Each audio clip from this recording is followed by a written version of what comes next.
Hello. Hello. Good evening. क्या मेरी आवाज आ रही है सबको? अगर हाँ तो प्लीज चैट बॉक्स में लिखिए yes.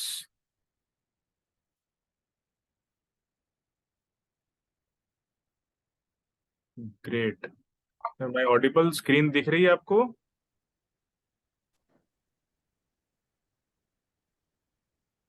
Yes. Yes, very good.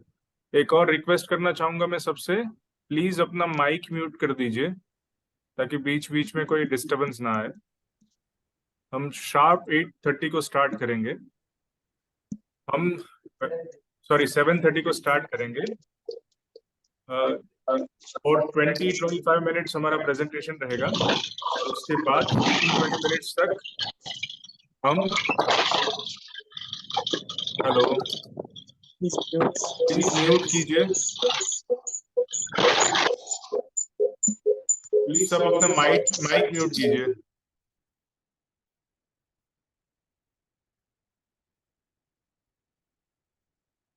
किसी को भी कुछ भी क्वेश्चन हो तो प्लीज चैट बॉक्स में लिखिएगा, जिसके हम सारे आंसर देने की कोशिश करेंगे। अगर टाइम परमिट नहीं करता तो टुवर्ड्स द एंड हम एक आप सब लोगों को गूगल लिंक भी, फॉर्म का लिंक भी भेजेंगे, जिसके ऊपर आप अपनी क्वेरी भेज सकते हैं। तो फिर we will be able to answer all your queries.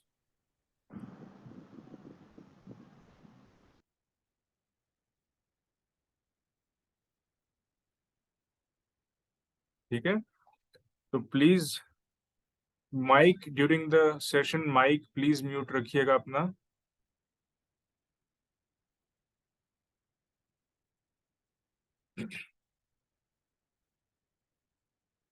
So it's 7:30 now. Let's start. So first of all मैं अपने आप को इंट्रोड्यूस करता हूँ। मेरा नाम डॉक्टर हिरेन पोपट। मैं टीबी और chest physician Mishra hospital Vadodara में प्रैक्टिस करता हूँ। थोड़ा मैं अपनी हॉस्पिटल के बारे में बता दूं। हमारा यहाँ दो मेन डिपार्टमेंट हैं, रेस्पिरेटरी मेडिसिन और डेंटल सर्जरी।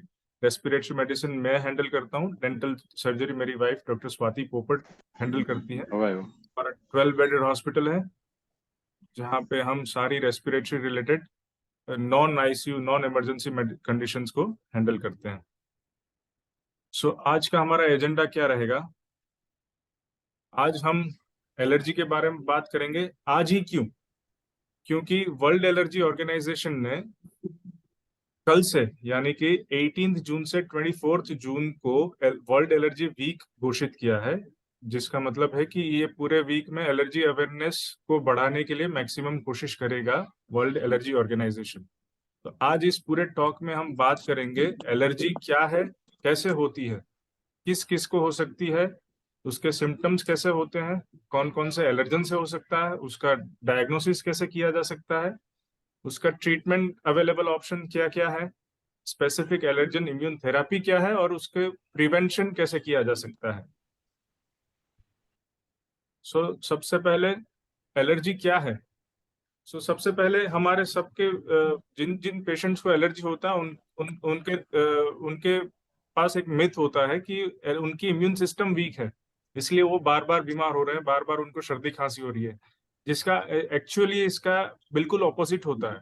जिस पेशेंट को एलर्जी होता है उसका immune system normal immune system से ज्यादा काम कर रहा होता है, जिसकी वजह से बाहर का कोई भी जो नॉर्मल कण हमारे शरीर के कांटेक्ट में आता है, चाहे वो स्किन के कांटेक्ट में हो, चाहे वो आईज के कांटेक्ट में हो, चाहे वो नोज के थ्रू हमारे रेस्पिरेटरी ट्रैक्ट में कांटेक्ट आता हो, हमारा बॉडी उसको एबनॉर्मल कंसीडर करता है और उसके सामने इम्यून सिस्टम का एक कैस्केड ऑफ रिएक्शन ट्रिगर करता है, जिसकी वजह से बॉडी नहीं जरूरत होने के बावजूद हमारे बॉडी को प्रोटेक्ट करने का कोशिश करती है, जिसकी वजह से उसके सिम्टम्स ट्रिगर होते हैं।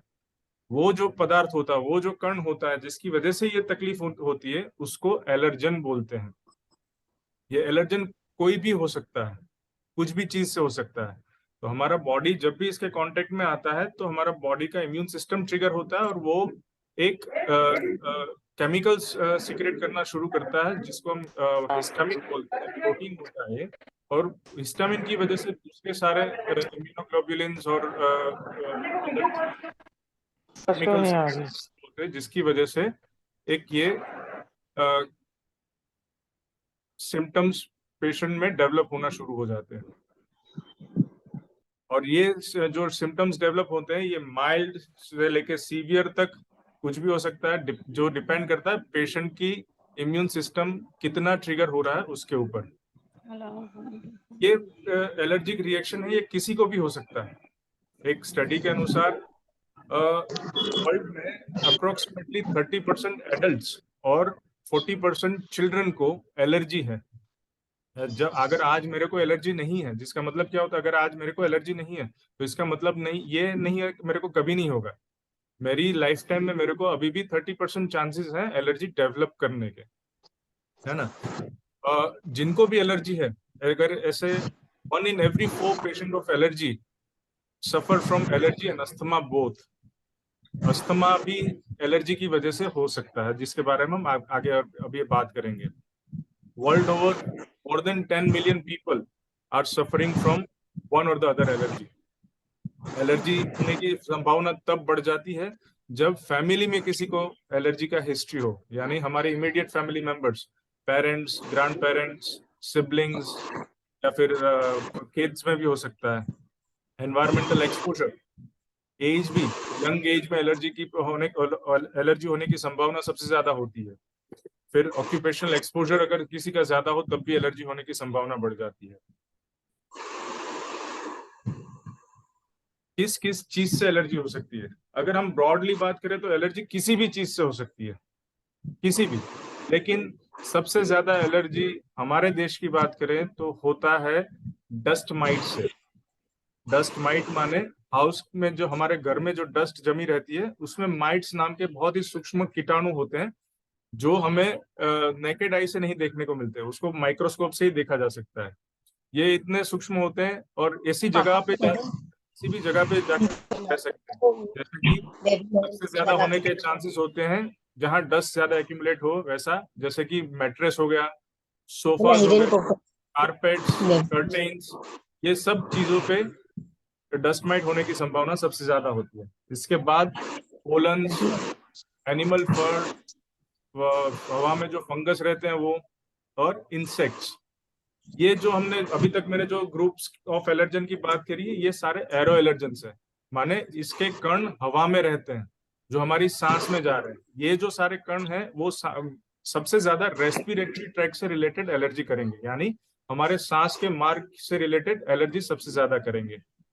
इसमें अगर यहाँ पे सिम्टम्स आ रहे हैं तो राइनाइटिस बोलते हैं, अगर वो सिम्टम्स रेस्पिरेटरी मेन ट्यूब पे जा रहे हैं तो उसको ब्रोंकाइटिस बोलते हैं, और अगर जो लंग्स के अंदर छोटी छोटी सांस की नलियां जा रही है वो भी इन्वॉल्व हो रही है तो वो सब में एक साथ इन्फ्लेमेशन होता है, तो उसको हम अस्थमा बोलते हैं। इसके बाद दूसरा जो ग्रुप है जो एलर्जी कर सकता है, ऐसा है फूड। फूड में सबसे ज्यादा एलर्जी होने के चांसेस होते हैं मिल्क, नट्स या फिर एग से। ये 3 ग्रुप हैं जिससे एलर्जी होने की संभावना सबसे ज्यादा होती है। हमारे देश में फूड एलर्जी की संभावना 5% से भी कम है। हमारे देश में फूड एलर्जी की संभावना 5% से भी कम है, मतलब कि प्रैक्टिकली बोले तो ये नेग्लिजिबल इंसिडेंस है ना। तो फूड एलर्जी की संभावना बहुत कम होने की वजह से इसके रूटीनली टेस्ट नहीं किए जाते, फिजिबल भी नहीं होते। और तीसरा ग्रुप जो है जिससे एलर्जी होने की संभावना ज्यादा है वो है ड्रग्स, मेडिसिन। किसी किसी को दवाइयों की एलर्जी होती है, जो हमें पहले बहुत सुनने को मिलता था सल्फा ड्रग से। बहुतों ने सुना होगा, स्पेशली जिनको रिएक्शन आता होगा उनको पता होगा सल्फा ड्रग रिएक्शन, है ना। तो सिम्टम्स जनरली जब फूड एलर्जी या रेस्पिरेटरी मेडिसिन एलर्जी हो तो रेस्पिरेटरी सिम्टम्स ना होने की बजाय दूसरे सिम्टम्स ज्यादा होते हैं, जो हमें अभी जिसके बारे में हम अभी आगे बात करने वाले हैं। सिम्टम्स क्या होते हैं जब किसी भी तरह की एलर्जी हो? तो माइल्ड टू मॉडरेट सिम्टम्स में आते हैं आईज, फेस, लिप्स के आसपास स्वेलिंग होना। अगर नोज के सिम्टम्स ज्यादा है तो फिर रनी नोज या फिर कंजेस्टेड नोज होना, बहुत ज्यादा छींके आना, स्नीजिंग होना। स्किन एलर्जी में होता है हाइव्स होता है, या फिर रेज्ड अर्टिकारिया जिसे बोलते हैं, एक्जिमा जैसा होता है, गुजराती में उसको शीडस बोलते हैं, शीडस जैसी रैशेस निकलना। पैलेट के ऊपर ईचिंग होना, नोज में ईचिंग होना, ईयर्स में थोड़ा डैम्पनेस होना। अब ये जो नेक्स्ट है सिम्टम जो माइल्ड टू मॉडरेट कैटेगरी में आता है वो स्टमक क्रैम्प्स। यस, ये एलर्जी में भी स्टमक्स, नोजिया, वोमिटिंग, डायरिया जैसे सिम्टम्स हो सकते हैं। जब किसी को एलर्जी बहुत सीवियर हो, जो जिस सीवियर एलर्जिक रिएक्शन होने की संभावना मेडिसिन एलर्जी में सबसे ज्यादा होती है। जब भी सीवियर एलर्जी होती है तो उसको हम मेडिकल टर्म में एनाफाइलेक्सिस बोलते हैं, जिसके सिम्टम्स होते हैं सडन ऑनसेट, कुछ मिनटों के बाद या फिर कुछ घंटों के बाद, दवाई लेने के कुछ घंटों के बाद अप टू 72 आवर्स तक ये सिम्टम्स डेवलप हो सकते हैं और ये इमरजेंसी है। अगर ऐसा कुछ भी डेवलप होता है तो आपको इमीडिएटली हॉस्पिटल जाना है। और ये सिम्टम्स हैं जीभ में स्वेलिंग आना, अचानक आवाज थोड़ा भारी हो जाना या फिर बोलने में भी दिक्कत होना, छाती में थोड़ा टाइटनेस होने लगे, छाती थोड़ा भारी भारी लगे, अंदर से खिंचाव जैसा महसूस होने लगे, सांस लेने में दिक्कत होने लगे, सांस भारी एकदम से लगने लगे या फिर सांस में सीटियों जैसी आवाज आने लगे,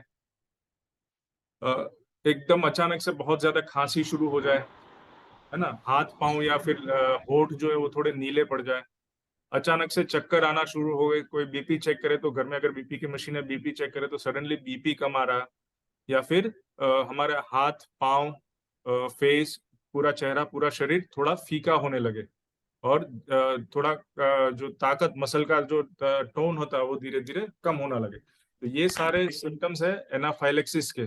इसके अगर ऐसा कुछ भी सिम्टम डेवलप होता है तो इमीडिएटली नजदीक के हॉस्पिटल में जाना है ना। एलर्जी डायग्नोस कैसे करते हैं? एलर्जी क्लिनिकल डायग्नोसिस है, मतलब डॉक्टर आपको कुछ क्वेश्चन, आप जब आएंगे आपको आप कंप्लेंट्स पूछेंगे तो कुछ लीडिंग क्वेश्चन करेंगे और फिजिकल एग्जामिनेशन करेंगे, इसके ऊपर से ही एलर्जी का डायग्नोसिस होता है। इसके बाद जो भी टेस्ट होते हैं वो किस चीज से एलर्जी है वो चेक करने का टेस्ट होता है। कई बार कुछ कुछ इन्फेक्शन होते हैं जो एलर्जी जैसा सिम्टम्स मिमिक करते हैं, तो वो सारे क्लिनिकल एग्जामिनेशन में रूल आउट करे जा सकते हैं। अगर एक बार डॉक्टर को लगे कि आपकी मेडिकल हिस्ट्री के ऊपर, पास्ट हिस्ट्री के ऊपर, करंट हिस्ट्री के ऊपर और फिजिकल एग्जामिनेशन के ऊपर आपको एलर्जी है, तो वो एलर्जन क्या है वो फाइंड आउट करने के लिए एलर्जी टेस्ट जिस सजेस्ट कर सकते हैं। एलर्जी टेस्ट में भी ब्लड एलर्जी टेस्ट होता है और स्किन एलर्जी टेस्ट होता है। उसके ब्लड टेस्ट में इम्यूनोग्लोबुलिन ई और allergen specific immunoglobulin E find out करते हैं, या फिर बहुत रेयर केस में स्किन बायोप्सी भी करते हैं। फूड एलर्जी किसी को हो तो उसका best method to diagnose food allergy allergy test नहीं है बल्कि मेंटेनेंस ऑफ फूड डायरी है। फूड डायरी मेंटेन करने में आप जिस जिस दिन फॉर एग्जांपल आपको आज सिम्टम हुए हैं तो आपको एक एक चीज खाने में क्या क्या इंग्रेडिएंट हुआ था, तो डला गया था, वो सारा चीज एक डायरी में लिखना है और रोज लिखना शुरू करना है।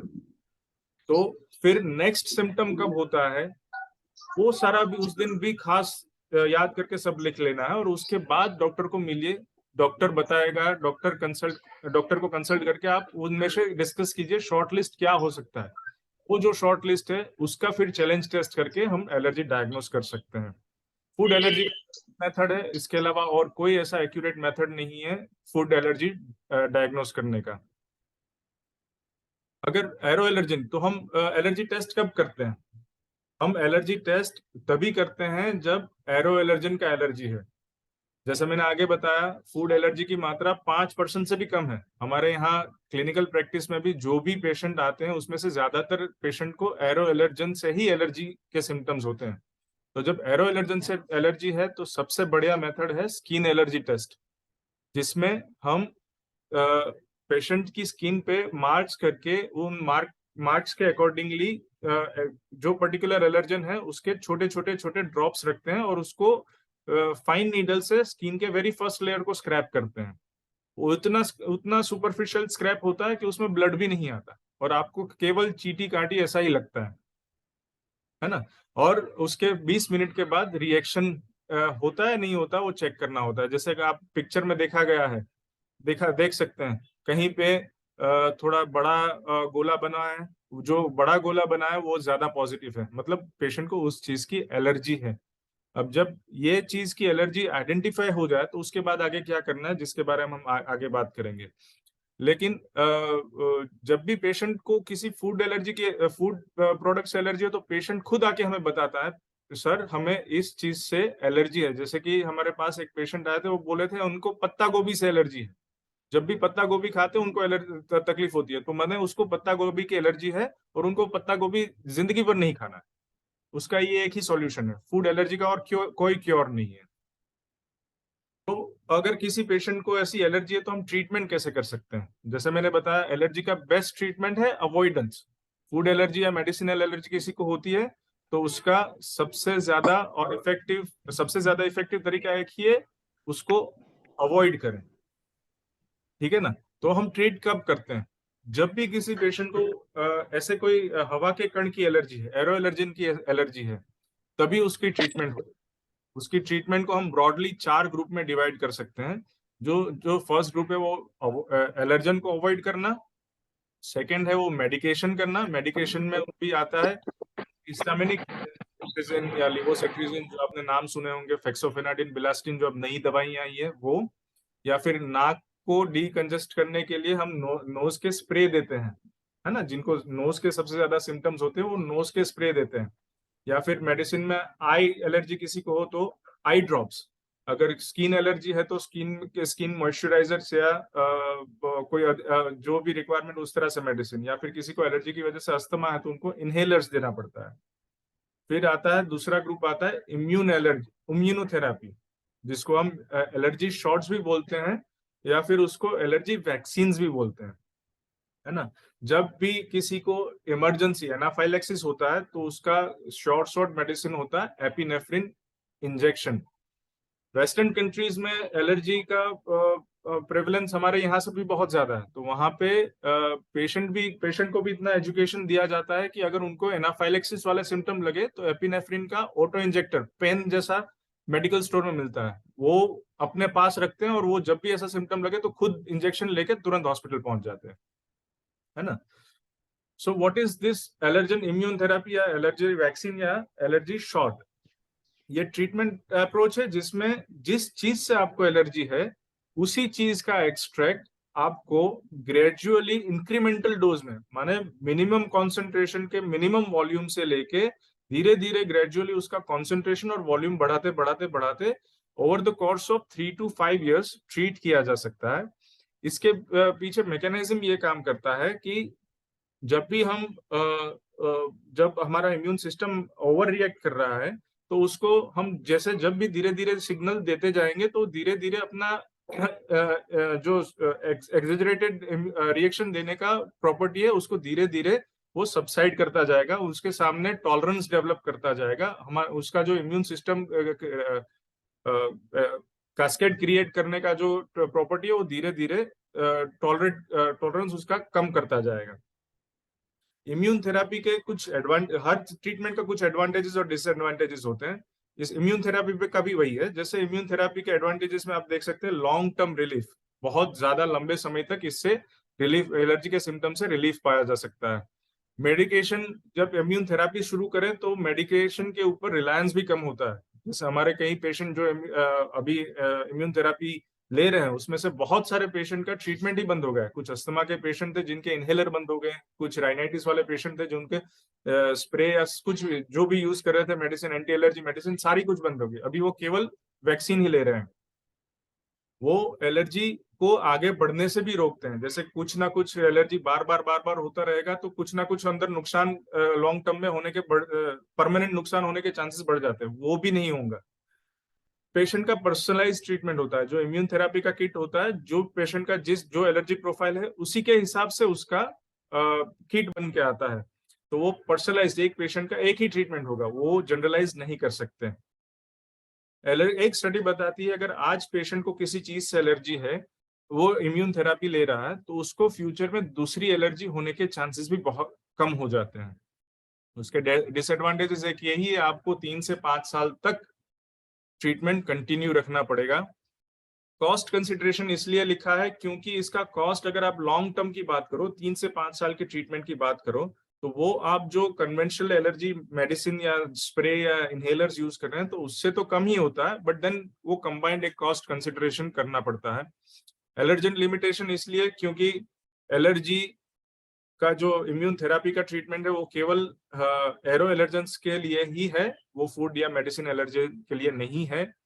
ग्रेजुअल सिम्टम इंप्रूवमेंट होता है, तो शुरू में हो सकता है आपको आपका एलर्जी का मेडिसिन भी शुरू रखना पड़ेगा और इम्यून थेरापी दोनों शुरू रखने पड़ेंगे। हॉस्पिटल विजिट्स आपके बढ़ जाएंगे और potential side effect, local reaction होने के चांसेस सबसे ज्यादा है, बाकी इतने कुछ major side effects. Immune therapy में भी दो तरह के इम्यून थेरापी है। सब क्यूटेनियस इम्यून थेरापी माने इंजेक्शन के फॉर्म में है, और सबलिंगुअल स्लीट माने कि उसको ड्रॉप्स या टैबलेट के फॉर्म में आता है और जो ओरली दूसरी दवाइयों की तरह लेना होता है। इफेक्टिवनेस इंजेक्शन की ज्यादा है और सबलिंगुअल ट्रीटमेंट की कंपैरेटिवली कम है, ऐसा स्टडीज में पाया गया है। स्कीट आपको जैसे मैंने बताया हॉस्पिटल में लेना है, स्लिट सबलिंगुअल थेरापी आपको खुद से लेना है।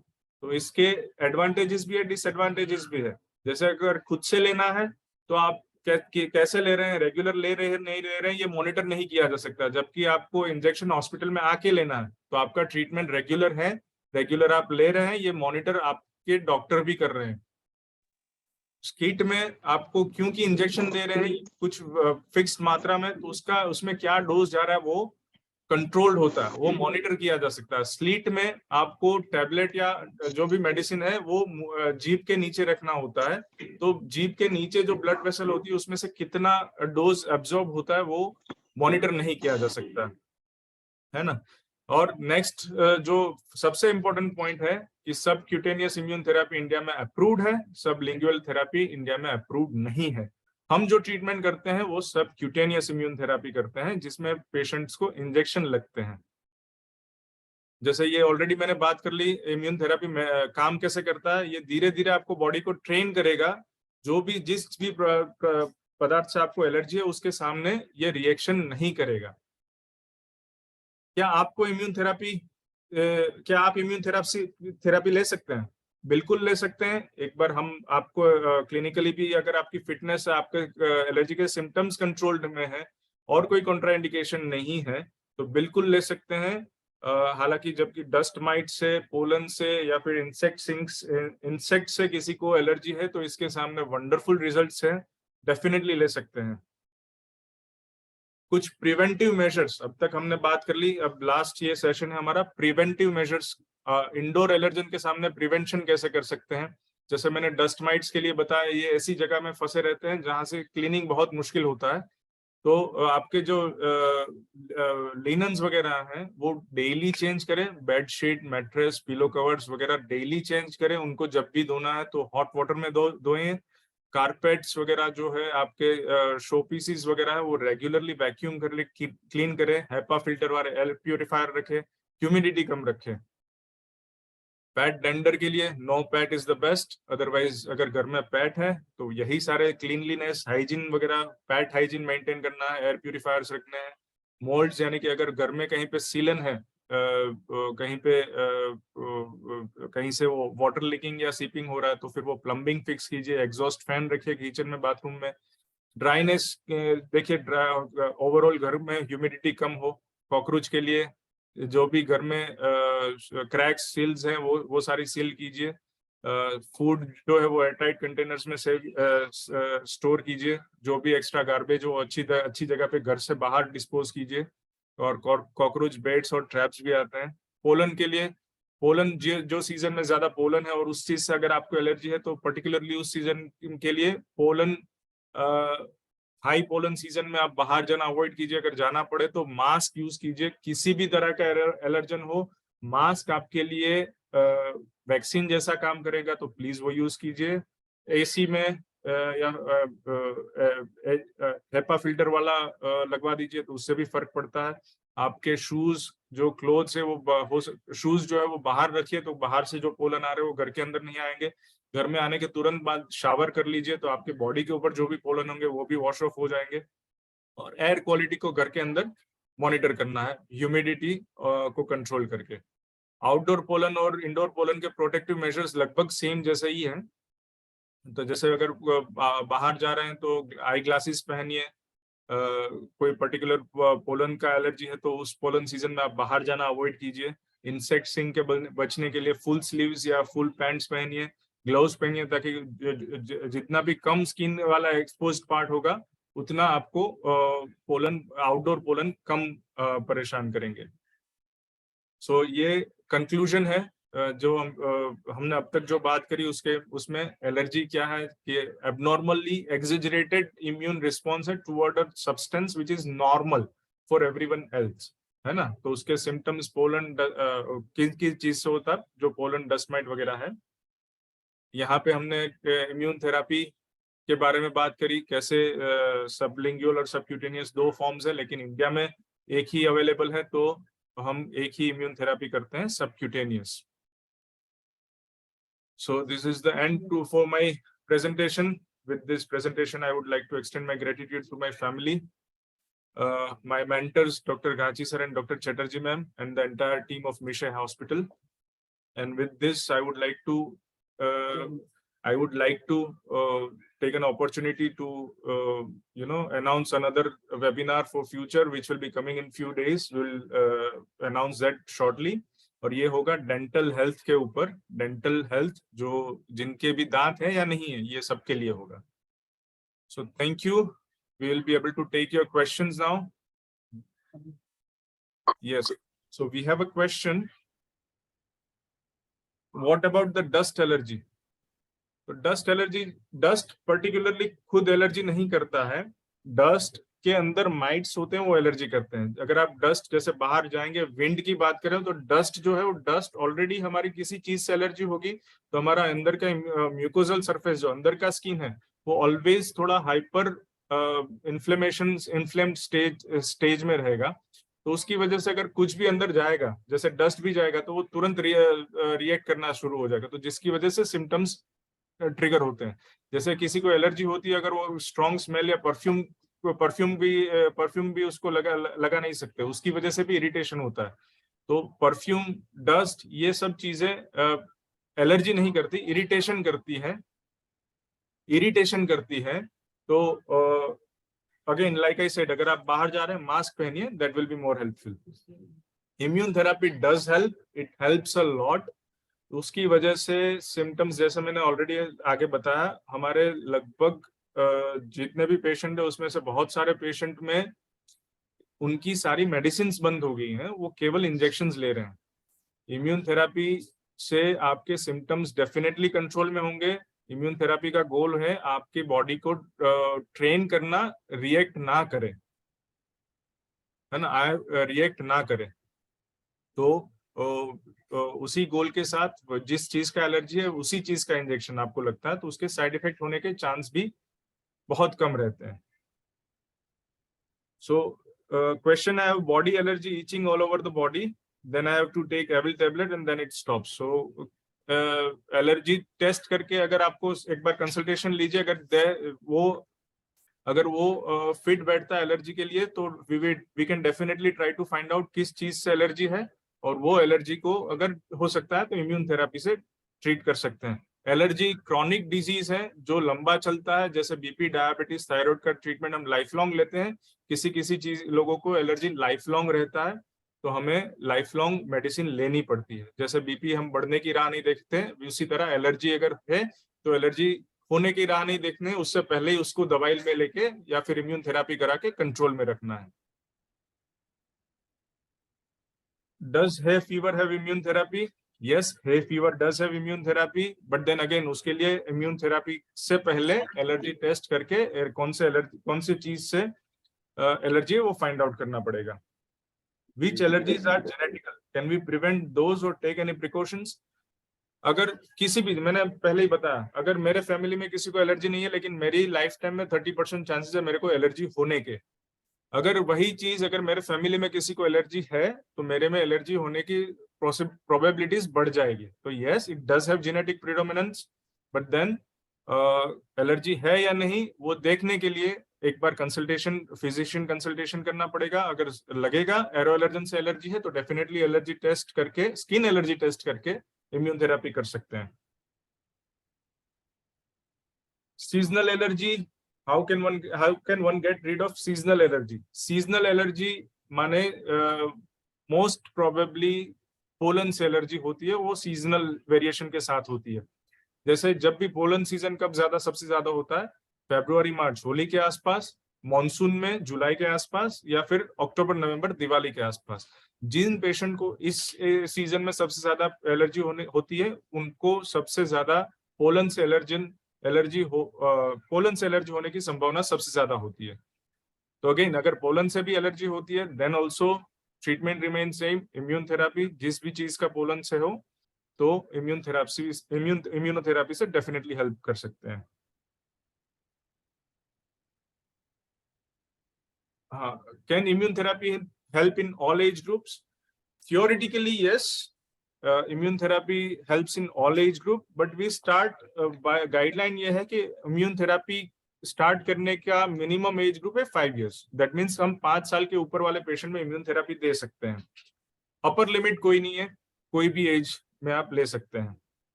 5 साल के नीचे में एलर्जी टेस्ट हो सकता है, एलर्जी टेस्ट के लिए कोई नहीं है। हमने 3 साल के बच्चे में भी allergy test, skin allergy test किया हुआ है।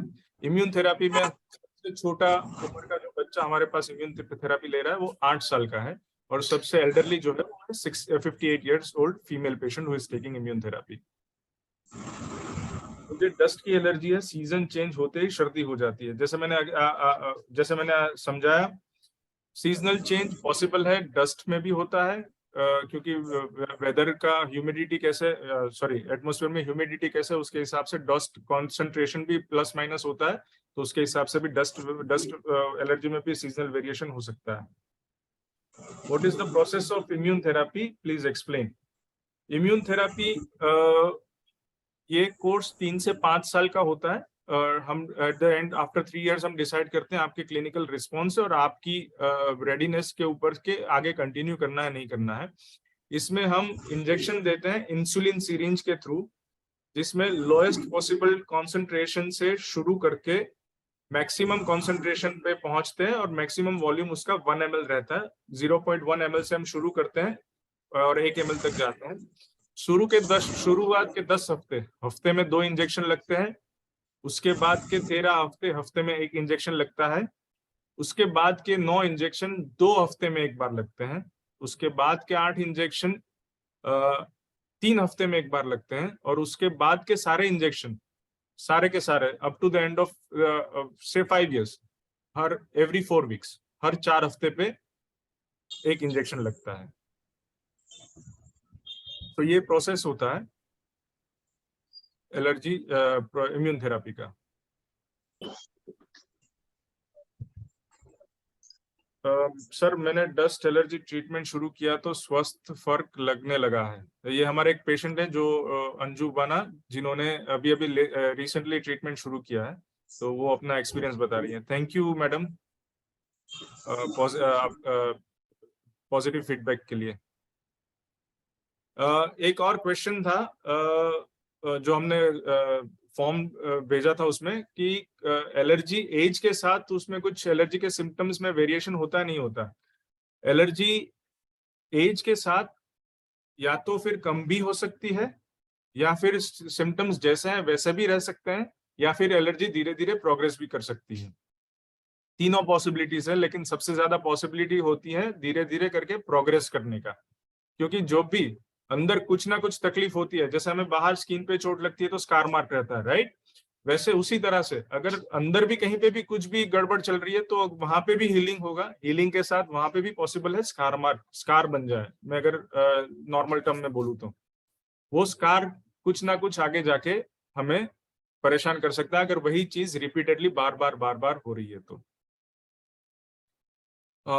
कॉस्ट ऑफ एलर्जी, 5 साल की कॉस्ट की बात करूं तो डिपेंड करता है आपका एलर्जी प्रोफाइल क्या है। 5 साल की कॉस्ट की बात करूं तो रेंज है 40,000 to 60,000 over the course of 5 years। ये कॉस्ट होता है टोटल, जिसका पेमेंट एक साथ नहीं होता, जैसे जैसे वायल खुलता जाएगा वैसे वैसे होगा। अगर 5 साल ट्रीटमेंट चलती है, कोई भी तरह की एलर्जी हो, 5 साल ट्रीटमेंट चलेगी तो 12 वायल 12 वायल्स यूज होगा। तो उसके हिसाब से लगभग 3500 to 4500 पर वायल उसका कॉस्ट रहता है। यस, सो ये था सब एलर्जी के बारे में। आई होप मैंने आपको अच्छे से समझा पाया हूँ क्या था एलर्जी। क्या एलर्जी होती ऐसी चीज है जो बहुत कॉमन चीज होती है, बहुत ही ज्यादा सिंपल चीज है। ऐसी बीमारी है जिससे छुट्टी नहीं मिलती, लेकिन ऐसी बीमारी है जिससे हमारा काम बिल्कुल कंसंट्रेशन नहीं रहता, या फिर काम बिल्कुल सेक्रीफाइस होता है। हम बच्चों की बात करें, बच्चों में एलर्जी जब भी किसी बच्चे को एलर्जी बार बार हो रही है, तो उसका मतलब है कि उसको जो न्यूट्रिशन मिलना चाहिए, जो ग्रोथ में यूज होना चाहिए, वो न्यूट्रिशन उसकी एलर्जी फाइट करने में चला जा रहा है। तो उसका ग्रोथ भी हैम्पर हो सकता है, हर तरीके से। फिजिकल ग्रोथ भी हैम्पर हो सकता है, उसका कॉग्निटिव ग्रोथ भी हैम्पर हो सकता है, माने उसका स्कूल परफॉर्मेंस भी खराब हो सकता है, उसका बिहेवियर भी कॉम्प्रोमाइज हो सकता है। तो बच्चों में या बड़ों में अगर आपको इतने एलर्जी के सिम्टम्स है कि वो आपको काम में भी, रेगुलर आपकी डे टू डे लाइफ में भी परेशानी हो रही है, तो डेफिनेटली इम्यून थेरेपी के लिए आप कर सकते हैं, विच इज वेरी हेल्पफुल।